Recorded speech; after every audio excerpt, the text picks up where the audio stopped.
Härskihalmet, terve. Te varmaan ihmettelette, miten tällä julkiksella ja mulkiksella kaikilla on varaa ajaa tällaisella autolla, asua hienoissa mestoissa ja elää muutenkin niin hienoa elämää. Mä näytän teille sen salaisuuden.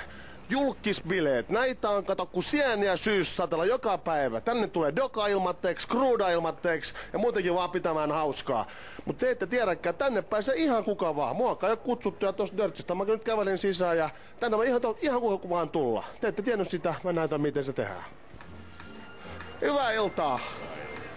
Kato kun sisään vaan ja mitä röyhkeämpi sä oot, sen paremmin sä pääset. Kattokaa ota idioottien määrää. Siellä kaikki on olevinaan jotain tuolla noin. Ja kukaan ei tunne toisen. Ne vaan hymyilee siellä. Terve, missä ollaan nähty?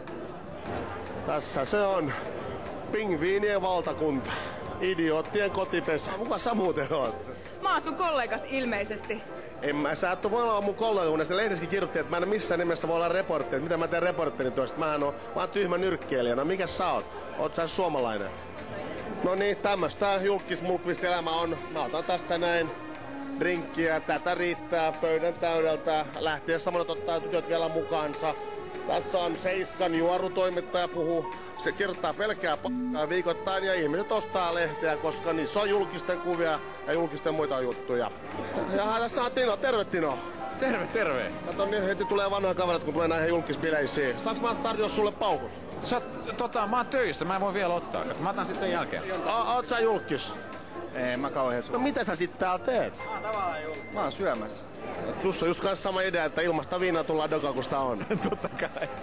Ja ilmasta skrudi tullaan syömään, kun sitä on. Oi. Totta kai, saa ne kotiin päin, eiks niin? No sähän oot poliitikko sitten jo. No, ei vielä. Saattaa nähdä kohta, mä saatan olla poliitikko.